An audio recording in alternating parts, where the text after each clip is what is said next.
Amém, irmãos? Bom dia, graça e paz, que o Senhor possa estar nos abençoando neste mais um domingo do Senhor, um domingo, por certo, nós temos muito para aprendermos, para podermos juntos compreendermos mais acerca da palavra de Deus, do propósito de Deus para as nossas vidas, né? Nesse momento, irmãos, eu queria pedir aos irmãos que possam abrir as suas Bíblias no livro de Atos dos Apóstolos, capítulo 1, no verso de número 8. Somente esse verso que nós estaremos lendo.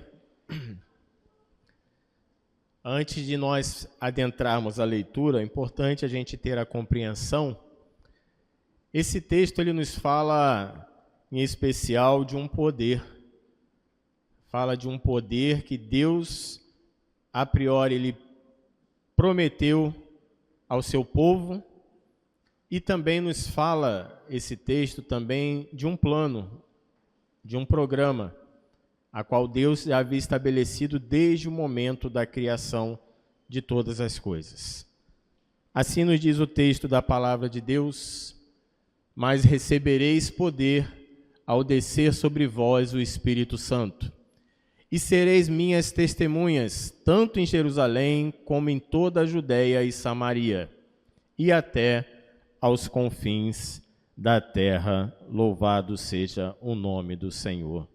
Irmãos, esse texto nos remete exatamente à compreensão de que o livro de Atos dos Apóstolos nos fala exatamente de toda uma história, em especial ao qual os discípulos, aqueles que estiveram com o Senhor Jesus durante seu ministério, outros que após isto vieram também a se converter diante de Deus, diante do Senhor Jesus, eis que nos fala de um plano.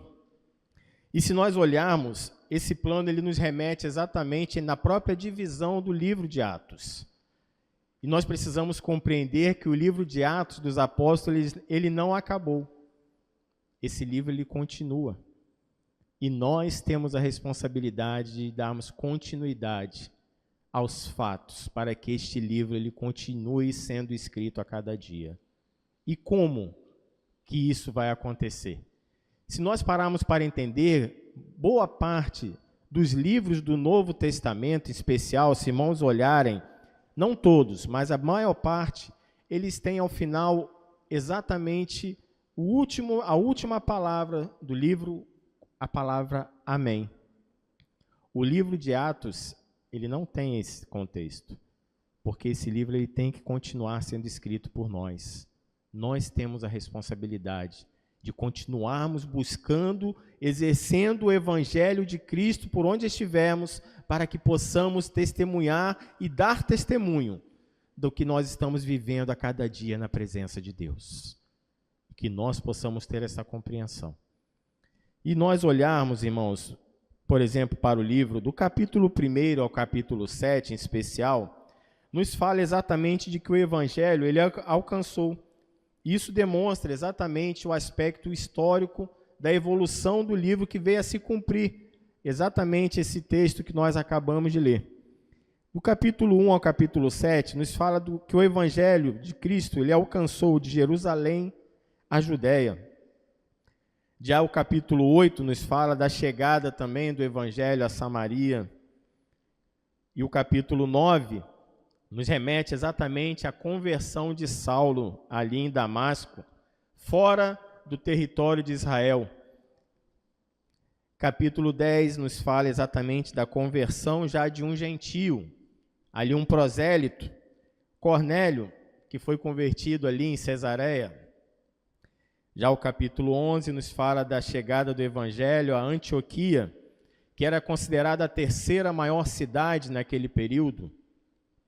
O capítulo do 12 ao 14 nos fala exatamente a primeira grande viagem de Paulo, ali as viagens missionárias, em especial a região da Galácia.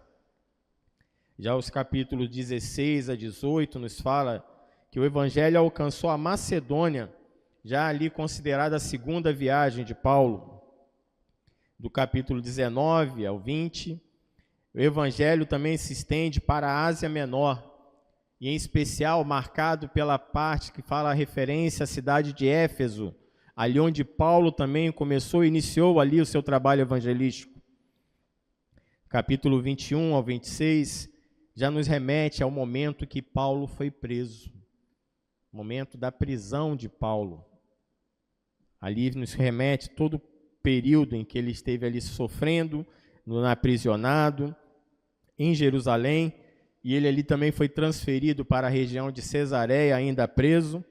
Já o 27, 28 nos fala do momento em que ele foi transferido, ainda preso, para Roma, onde o Império Romano ali tentava de todas as formas açoitar, até impedir o crescimento do cristianismo. Isso era a perseguição ali que o Império Romano já havia se iniciado. E aí, em especial, ali é quando o momento desse período é que Paulo também ele inicia suas cartas, em especial às cidades de Colosso, ali aos Colossenses, Filipenses, né, e também a Filemon. E o livro de Atos, irmãos, é importante a gente voltar a frisar, como nós dissemos no início, ele não se findou, ele continua sendo escrito, e nós temos esta responsabilidade. A história, ela nos remete exatamente a isto, e nós precisamos entender que, irmãos, a história, ela não é algo, assim, meramente para nós lermos, para ser somente uma leitura, não. Mas toda a história, ela tem que nos trazer um ensino, um aprendizado também. Eu não sei se algum dos irmãos já ouviu uma frase, mas ela é muito conhecida por grande parte.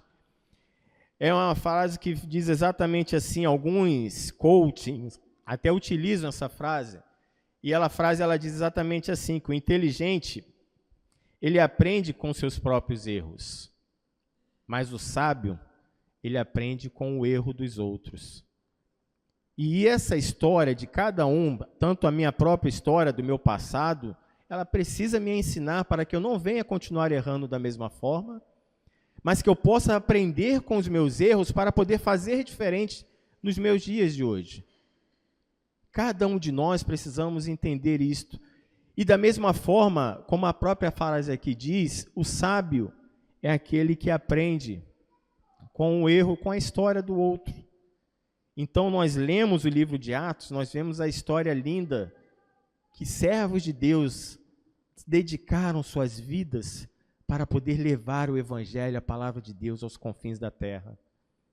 A própria história de Paulo, que era um homem que era perseguidor da igreja de Deus, do povo de Israel, mas é um homem que tem uma história que deve marcar as nossas vidas, nos ensinando exatamente a compreendermos de que como nós precisamos dedicar as nossas vidas para que o Evangelho de Cristo ele possa continuar sendo assim divulgado e que ele possa crescer e possa alcançar os confins da terra nos nossos dias. Irmãos, é importante também nós entendermos os pontos históricos quando nós vamos falar um pouco sobre a Reforma Protestante do século XVI. É importante nós termos a compreensão também dos fatos históricos. E nós vamos passar assim a ter a compreensão melhor do porquê da Reforma Protestante. Essa reforma, ela ocorreu por algum motivo. E se nós pegarmos o contexto da própria palavra reforma, nos fala exatamente de o quê? É algo que tinha uma forma, mas que foi necessário tomar uma outra forma. Eu talvez estou sendo redundante, né, ao dizer assim com essas palavras, mas é a forma mais simples que nós possamos compreender o contexto. A Reforma Protestante nos fala exatamente o quê? Já existia uma forma em que os protestantes ali ministravam e até mesmo demonstravam seu credo religioso, a forma com que eles cultuavam a Deus, mas era necessário que houvesse uma reforma. E essa reforma, nós vamos entender também que ela precisa continuar nos nossos dias. Mas tudo com uma base. E a base, ela está aqui, ó, na palavra de Deus, não de forma aleatória, como cada um na sua própria mente às vezes compreende e deixa em segundo plano a palavra de Deus. Pelo contrário, nós vamos entender e compreender que a palavra de Deus é a base de todas as coisas para as nossas vidas. E aí nós vamos entender, irmãos, que durante o nascimento de Cristo, quando Cristo veio a nascer, quem era o governo estabelecido à época era o governo romano, ali na figura do imperador César Augusto. Era ele quem governava o Império Romano durante esse período.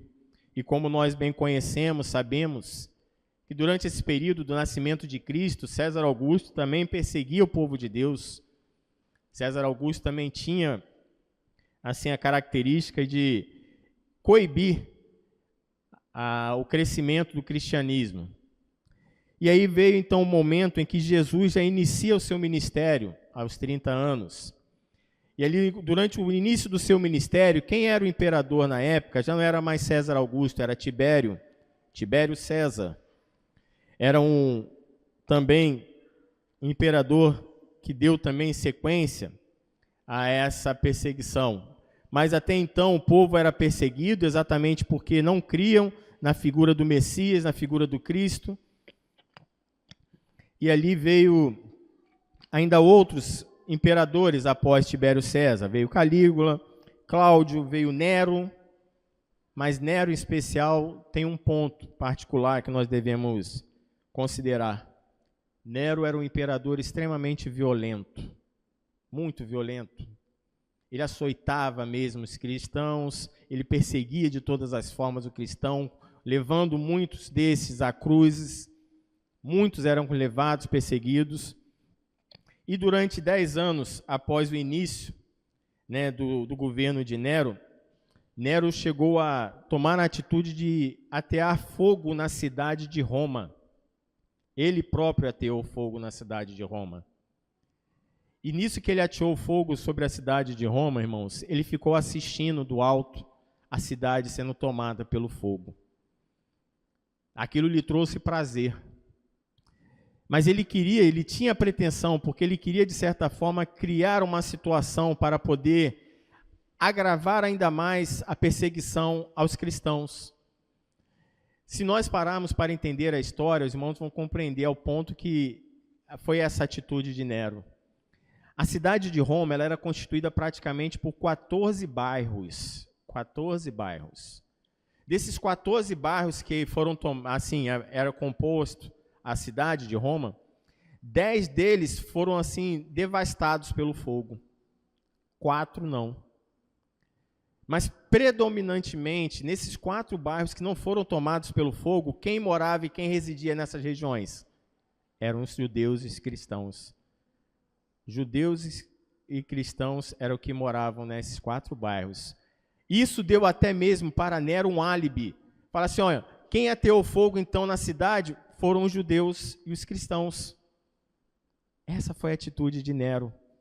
Com isso, a população de Roma se revolta contra o povo judeu e contra os cristãos.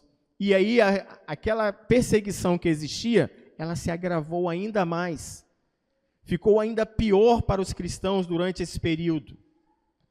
E então, irmãos, é importante nós vermos que durante esse período, diz assim alguns historiadores, que chegou até mesmo a faltar madeira na cidade de Roma. Sabem por quê? Pelo número de cruzes que foram construídas para poder crucificar os cristãos que eram presos, levados às cruzes e mortos. Muitos eram até mesmo colocados no madeiro e eram cobertos seus corpos com piche e ateavam fogo e utilizavam esses corpos como tocha humana durante as noites na cidade de Roma. Assim iniciou, irmãos, os verdadeiros cristãos, muitos sendo sacrificados por amor ao Evangelho de Cristo, por amor a levar a palavra de Deus. Mas eles não tinham demérito nenhum, pelo contrário. Eles subiam às cruzes louvando ao Deus que eles criam, que eles serviam, ao Deus que nós servimos nos nossos dias. essa história precisa nos ensinar também, como nós dissemos. Precisa nos ensinar. Irmãos, passado então o período, Nero foi a ser deposto do seu cargo de imperador e ele deu cabo à sua própria vida quando ele perdeu esse poder. Passado então assim o governo de Nero, veio o imperador Domiciano. E Domiciano, ele tinha uma característica, ele rogou para si o título de Deus, queria que o povo reconhecesse a ele como Deus. Olha só a afronta que esse governo queria estabelecer nesse período. E aí foi onde iniciou também, irmãos, no governo de Domiciano, onde João veio a ser preso. João veio a ser preso e ser levado depois para a ilha de Patmos, durante o governo de Domiciano.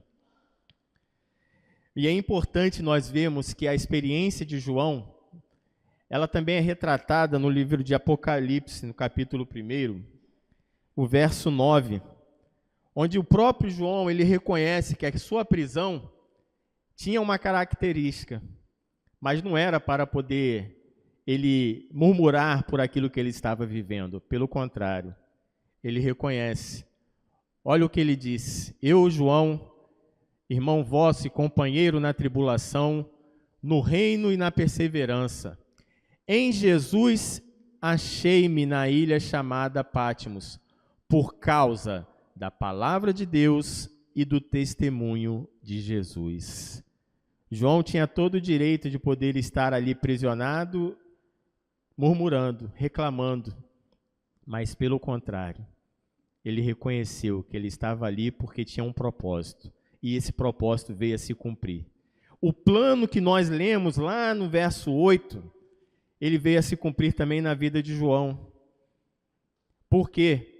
João foi tomado também, inspirado pelo Espírito Santo de Deus, as portas do céu se abriram para este homem. As portas do céu se abriram para João, quando ele teve o alcance daquilo que era o propósito de Deus, que Deus havia estabelecido uma eternidade. Deus havia estabelecido um momento próprio para o seu povo ser levado a viver com ele eternamente. E João teve o alcance desse mistério, quando Deus revelou a ele todo o seu propósito ali do livro de Apocalipse. Irmãos, passado esse período, no ano 311, veio a ser nomeado então Constantino. Constantino era o novo imperador, e nesse período, Constantino, ele decreta que o cristianismo, porque o cristianismo ele continuava crescendo, isso não inibia o crescimento, porque os verdadeiros fiéis a Cristo, eles continuavam exercendo o seu chamado, eles não eram coibidos pela perseguição, eles continuavam indo de cidade a cidade, levando a palavra de Deus. Eles não tinham vergonha alguma, não tinham receio nenhum, porque eles sabiam que tudo fazia parte de um plano. Mas era um plano não estabelecido por homens, mas era um plano estabelecido por Deus. E Deus não deixava o seu povo órfão em momento nenhum. Deus estava à frente do seu povo em todo tempo, em todo momento. Constantino, então, naquele momento, nomeia o cristianismo como a religião oficial do povo romano. E se nós pararmos para pensar, irmãos, isso teve um lado positivo, teve, porque a perseguição, de certa forma, ela diminuiu. A perseguição aos cristãos, nesse momento, ela diminuiu muito. Mas, por outro lado, teve um fator muito negativo. E qual foi esse fator negativo? Então, vocês podem perguntar, mas Vitor, o que pode ter de negativo nisso? Aí foi onde iniciou, irmãos, a conveniência dentro da igreja. Por quê? Porque as pessoas iam para a igreja de forma assim, meramente pela própria conveniência do seu dia a dia, não tinha preocupação de realmente levar a palavra de Deus. Muitos, não todos, muitos, infelizmente, viviam de acordo com a sua própria conveniência, Aí foi onde entrou também a figura do Estado dentro da igreja, a influência do Estado também, porque muitos se utilizavam da benesse, dos benefícios que o Estado concedia àqueles que estavam dentro da igreja. Muitos também começaram a usufruir desses recursos e começaram a se acomodar desta forma. Mas é importante a gente ter a compreensão, irmãos, de que também com isto foram trazidos também muito do sincretismo religioso, os costumes que muitos tinham, né, com relação à antiga forma de credo que eles viviam junto ao povo romano, para dentro da igreja. Aí foi onde iniciou também alguns atos, iniciou-se também esse período, né, de adoração a imagens, ao culto a imagens, começou também umas questões relacionadas ao sincretismo, de trazer assim, objetos para dentro da igreja, para poder, através de objetos, também terem acessos a Deus, crendo que através desses atos se teria também acesso a Deus. Mas aí foi onde iniciou também a entrada da política dentro da igreja. Foi um momento também que as cidades, as principais cidades na época constituída, iniciaram uma briga pelo poder entre elas. Elas brigavam para que quem pudesse assumir o poder, porque a igreja era o próprio poder. A igreja era constituída como poder político, econômico na época. Ela também detinha o poder cultural, o poder religioso. Ela tinha também um poder, né, assim, de estabelecer até mesmo as condenações. Os julgamentos eram feitos pela própria igreja. Então é importante a gente entender que esse momento trouxe esse malefício de trazer a entrada, então, né, da conveniência e a própria política para dentro da igreja, infelizmente. As cidades que ali brigavam para esse poder eram Roma, né, dentro do Ocidente, Constantinopla, ali no Oriente, Alexandria, no Egito, Antioquia, que era a terceira maior cidade, e Jerusalém. E aí veio então, depois, passado esse momento, o imperador Focas assume o governo na cidade de Roma. E nisso que ele assume o governo, ele nomeia Nicolau I. Ele procura nomear Nicolau I como o bispo universal da igreja cristã. Mas Nicolau negou essa nomeação, porque ele falava que era uma afronta um homem querer exercer tal chamado. Nicolau havia compreendido que somente Deus era somente um, e somente Cristo poderia ser o intermediador entre Deus e o homem. E Nicolau nega. Mas o imperador Focas, mesmo assim não convencido, ele ainda chamou a Bonifácio III para poder exercer esse cargo, o cargo de bispo universal da igreja cristã. Alguns entendem que Pedro é chamado o primeiro papa, foi onde iniciou assim, irmãos, através de Bonifácio III, iniciou o papado, propriamente dito. Muitos já ouviram dizer, talvez alguns aqui já tenham ouvido, né, sobre isso, de que, na verdade, Pedro foi o primeiro papado, mas isso é um engodo, isso não é uma verdade. Historicamente, diz que Bonifácio III foi, sim, ele, o primeiro papa a ser nomeado. Pedro, na verdade, foi criada essa imagem de Pedro como papa através de um livro, que também, na verdade, ele foi colocado assim em descrédito, porque foi um livro ali na França que foi escrito, chamado o livro de As Falsas Decretais de Isidório. E esse livro ele veio a ser até mesmo contestado por um brasileiro, né, um tribuno chamado, um brasileiro que veio a constituir o seu prefácio desse livro, Rui Barbosa, e ele veio a dizer exatamente que esse livro não condiz com a verdade. E não era verdade mesmo. O papado veio começar a ser exercido exatamente no período através de Bonifácio III. E ali iniciou-se também as discussões, os concílios começaram a ser levantados para se discutir a figura de Jesus, e aí volto a dizer, voltaram também a trazer à tona as figuras das imagens para serem adoradas, que através de adoração a Maria, a tantos outros, também poderia levar o homem a uma experiência com Deus. Tudo engodo, tudo mentira. E aí veio o momento, irmãos, que Agostinho Pena, um homem também, ele veio a ser levantado por Deus, ele enfrenta os chamados cultos da época, e ele dizia que, porque os cultos acreditavam naquela época que era o homem quem escolhia Deus, era o homem que poderia estabelecer, não, eu quero ter uma experiência com esse Deus, eu vou ter a experiência com Deus, eu vou alcançar a salvação por meio das minhas obras. Era assim que os cultos entendiam aquele período. Mas Agostinho de Pona, ele dizia exatamente o contrário. Ele dizia, a salvação somente pela graça de Deus, somente por um favor imerecido, que nós não tínhamos merecimento. Até porque nós podemos dizer, irmãos, com certa forma,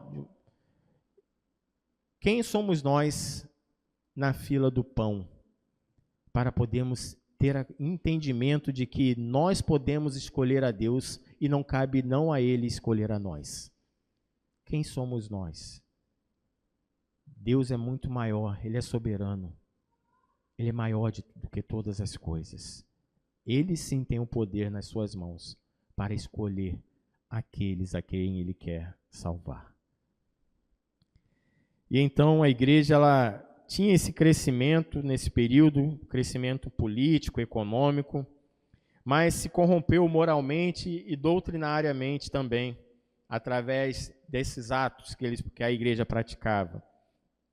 Mas é importante a gente deixar, assim, bem observado, irmãos, que em momento algum desse período da história, Deus deixou de ter um fiel a Ele constituído no meio da sua igreja. Em momento nenhum. Sempre teve um que se levantava para poder exercer a palavra de Deus, o evangelho, o chamado de Deus à sua vida. Sempre teve. E aí foi onde, nesse momento, Deus levanta um homem chamado John Wycliffe, ali na Inglaterra. Um homem de Deus. Um homem que conhecia a palavra de Deus como poucos. E ele tinha um entendimento especial, John Wycliffe, porque ele vivia ali naquele cenário onde a igreja se corrompeu totalmente pela imoralidade, se corrompeu doutrinariamente, perdeu todo o cunho bíblico que a palavra ensina. Mas John Wycliffe, ele manteve a característica da palavra de Deus. E ele sabia exatamente que a Bíblia, ela tinha uma necessidade especial na vida de cada um. E qual era a necessidade? Era de que ela pudesse ser traduzida à língua de cada um, para que cada um pudesse ter o acesso direto à palavra de Deus. Para que através da tradução na sua própria língua, o homem pudesse buscar ler a palavra e compreender a palavra de Deus de uma melhor forma. E não havendo um intermediador. Porque muitas vezes o que acontecia naquele período? Esse intermediador é quem deturpava a palavra. Ele colocava a palavra da forma que ele queria que a pessoa compreendesse. E a pessoa mesmo não conseguia ter a compreensão correta, porque a palavra naquele momento ela estava escrita somente no latim.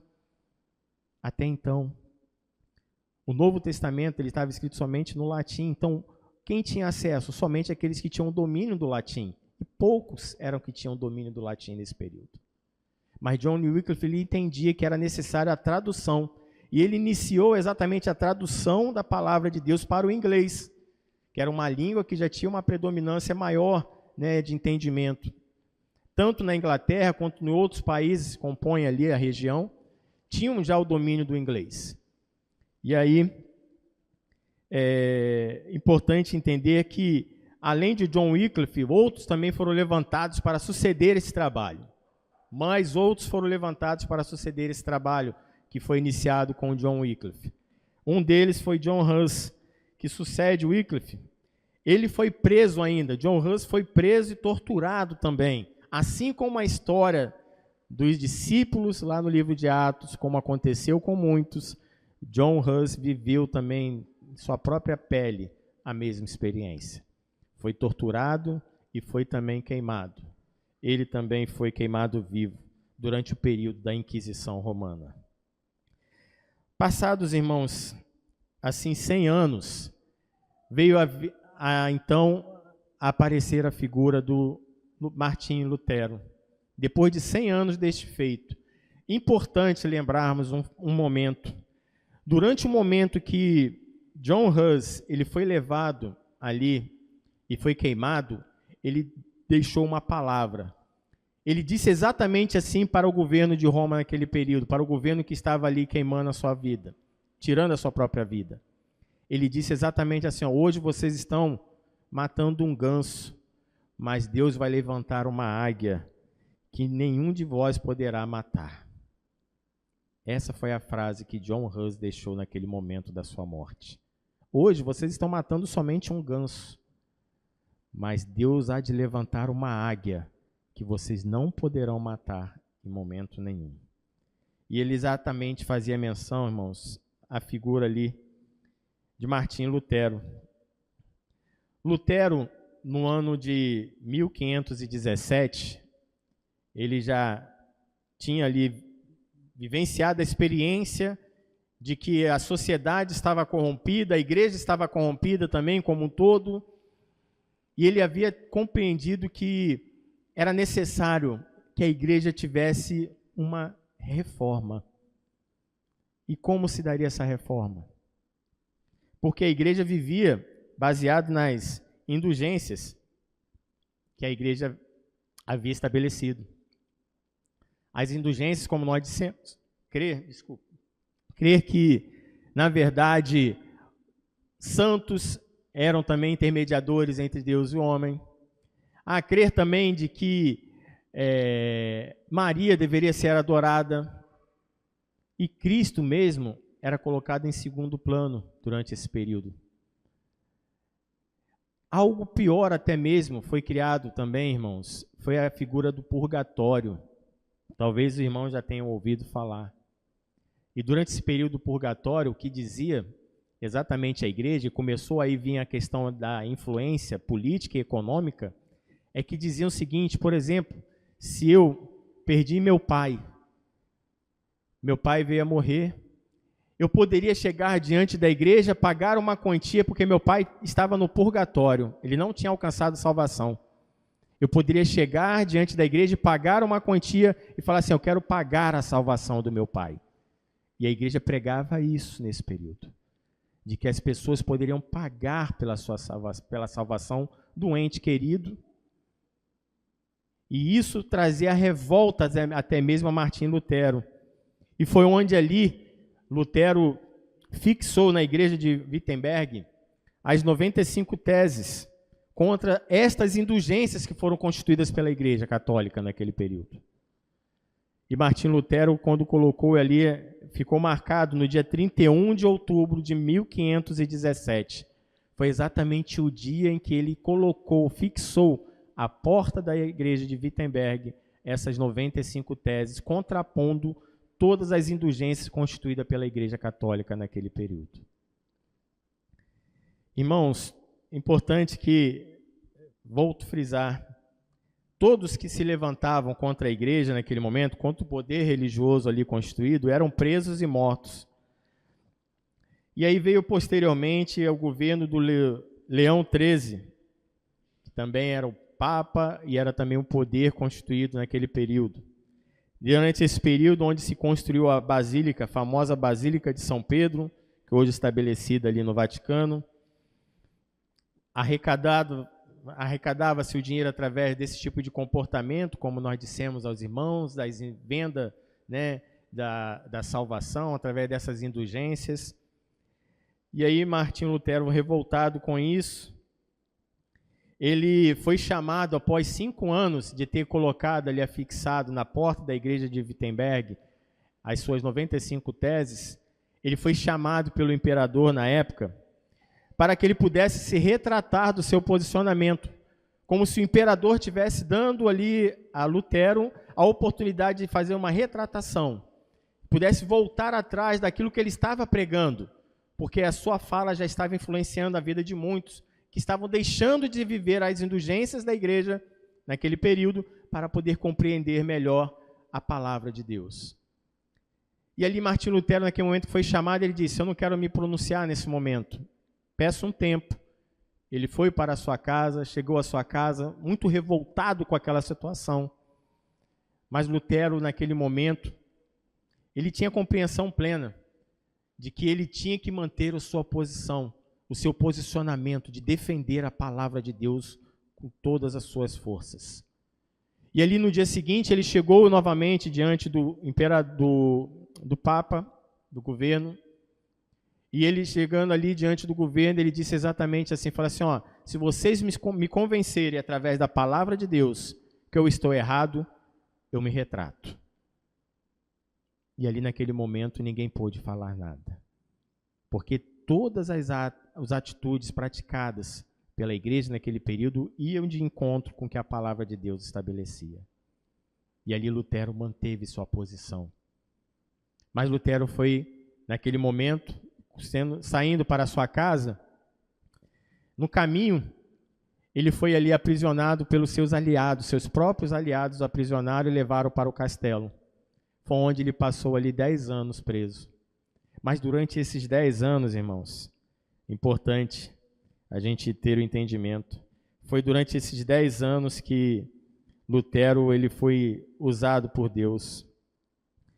E durante esse período ele traduziu a Bíblia para o alemão, já abrindo as portas para o início da Reforma Protestante propriamente dita. O dia 31 de outubro ficou marcado exatamente porque foi o dia em que Lutero ele fixou ali aquelas suas teses e ele colocou exatamente ali naquele momento um ponto final ao comportamento deturpado que a igreja detinha com relação ao cristianismo e à própria palavra de Deus. E ali, durante esse período de 10 anos, Lutero traduziu a palavra de Deus para o alemão.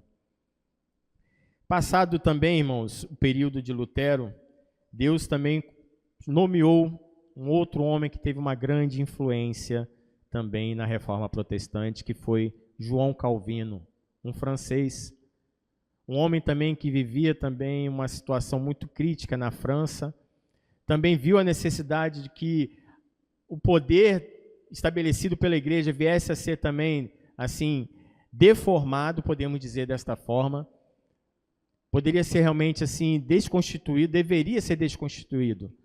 E ele precisava também de que a igreja viesse a viver algo novo.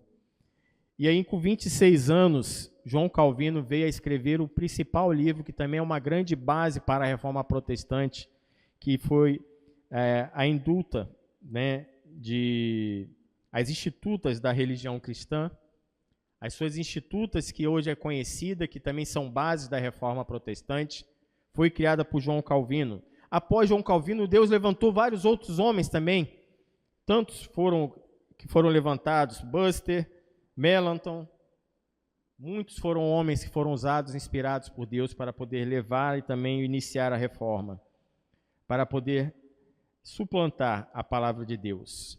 E é importante a gente ter a compreensão. O que todos esses homens queriam dizer naquele período?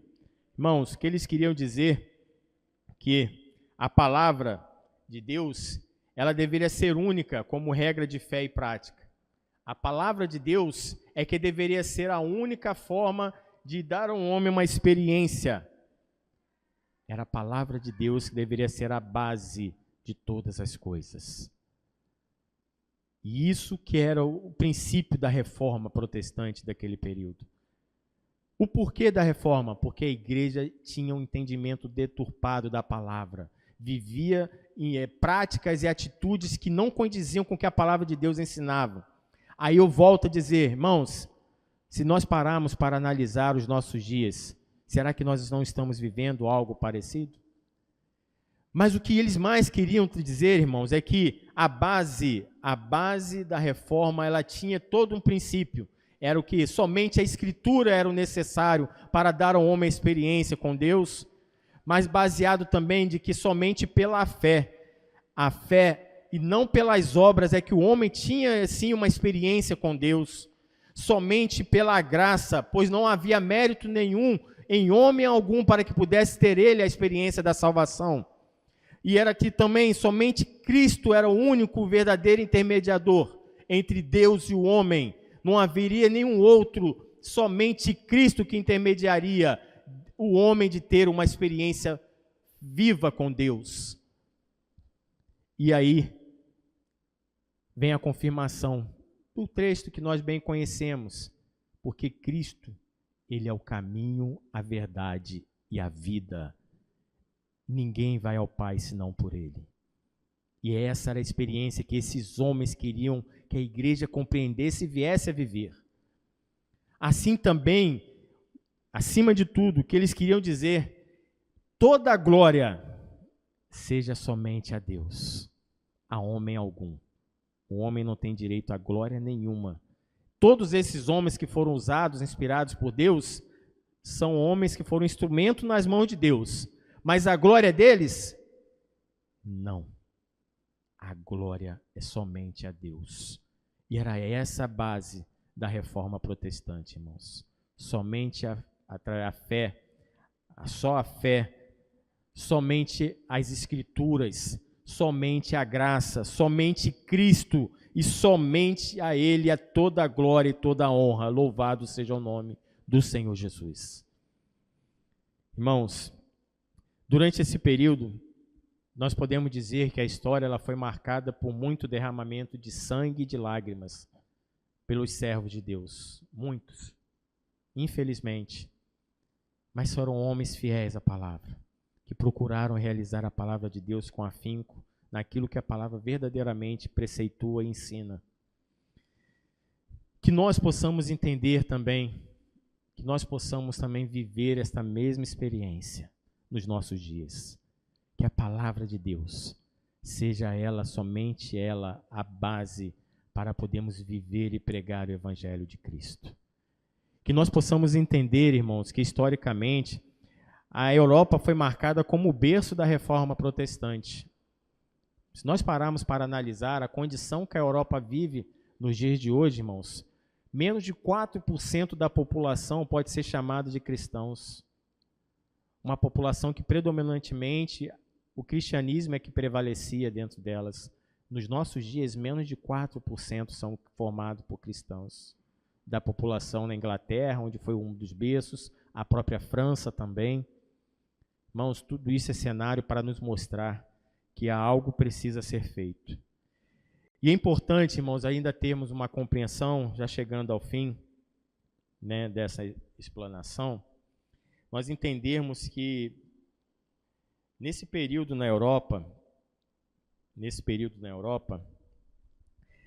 houve uma rainha também chamada Maria Tudor, em especial ali na Inglaterra, que ela perseguiu muitos cristãos, porque ela também tinha em sua mente a compreensão de que ela era quem tinha realmente o direito de ser chamada como o único poder constituído sobre a face da terra dentro do território inglês.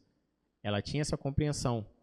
E como os cristãos não reconheciam a ela como esse poder, os cristãos tinham o entendimento de que Deus era um poder estabelecido acima de todas as coisas, eles eram perseguidos por ela. E ela, na verdade, ela não sabia, mas ela estava assim, era iniciando um trabalho também de que o cristianismo poderia crescer através dessa atitude dela. Mas aí, antes de nós analisarmos um pouco isso, irmãos, o liberalismo cristão são as atitudes cristãs que hoje nós vemos, aí atitudes formadas por homens que entendem, que colocam até mesmo o poder de Deus em figuras como copo de água e lenço molhado com seu próprio suor, colocam o poder de Deus exatamente em objetos, objetificando assim o poder de Deus. Tudo isso são liberalismos feitos por homens que querem deturpar mais uma vez a palavra de Deus. como nós lemos, como nós conhecemos, como nós aqui ouvimos. Não há outro intermediador entre Deus e o homem, senão somente Cristo. Somente Cristo pode intermediar o homem a ter uma experiência com Deus. Mas muitos se autonomeiam como intermediadores entre Deus e o homem, atribuindo até mesmo poder a isto ao seu próprio suor, quando querem vender uma toalha molhada com seu próprio suor. E esse liberalismo, irmãos, nós vivemos nos nossos dias, infelizmente. Mais uma vez, a deturpação da palavra de Deus nós estamos vivendo nos nossos dias. A importância de nós entendermos, irmãos, que durante esse período em que a Maria Tudor, a rainha da Inglaterra, perseguiu os cristãos, Deus levantou novos homens. Foi onde vieram, então, John Wesley, Spurgeon e tantos outros também, que vieram para afrontar e confrontar esse liberalismo que tentava ser instituído dentro das igrejas mais uma vez naquele período. Foi onde também, durante esse período ali nos Estados Unidos, Deus também tocou no coração de Simonton, para que ele pudesse vir fazer o trabalho evangelístico no Brasil. E aí foi onde veio a ser constituída também a Igreja Presbiteriana do Brasil, através deste homem. Através também do seu trabalho, foi expandido também o evangelismo, o cristianismo dentro do próprio Brasil. Tantos outros também foram usados para este fim. Mas foi nesse período em que muitos migraram por causa da perseguição que Maria Tudor estabeleceu os cristãos, muitos migraram para outros países. E esses que migraram foram que levaram o cristianismo para outros países, exatamente por esse trabalho perseguidor que a Maria Tudor queria estabelecer. Mas o que nós queremos dizer, irmãos, com tudo isso, chegando ao fim? Que nós precisamos ter a compreensão que os nossos dias não são diferentes. A reforma protestante, iniciada no século XVI, lá por Martim Lutero e tantos outros, como Wycliffe também, tantos outros, ela precisa ocorrer também nos nossos dias. E nós precisamos também viver a experiência da reforma com a mesma base que eles também estabeleceram. Somente a Deus toda a honra e toda a glória, somente as Escrituras, somente pela fé. Somente Cristo é o intermediador e só a graça é a forma que nós temos de alcançar a salvação, somente pela graça. Não há outro meio. Não é pela minha obra, não é pelo que eu creio, não é somente porque pela graça que Cristo, na verdade, porque Deus estabeleceu na figura de Cristo, de dar a sua própria vida na cruz do Calvário, para que eu pudesse hoje, para que cada um de nós pudéssemos hoje termos o direito a alcançar a salvação. Não pelo mérito nosso, pelo contrário, nós não temos mérito nenhum nisto, mas é a graça de Deus que nos leva a ter essa experiência. Que Deus possa estar nos abençoando, irmãos, que nós possamos viver essa nova reforma e esse avivamento espiritual nos nossos dias, em todo o tempo. Para isso foi que Deus criou. O plano de Deus não parou na reforma ali do século XVI, continua nos nossos dias. Aquele derramamento do Espírito que nós lemos lá no capítulo 1, verso 8 de Atos, irmãos, continua nos nossos dias. Que possamos viver essa experiência, que possamos ter essa compreensão, que cada um de nós possamos sair daqui nesta manhã com esse entendimento. Deus nos chamou para um propósito e nós precisamos fazer parte deste plano, deste propósito todo o tempo. Levar a palavra de Deus com base naquilo que a própria palavra nos ensina.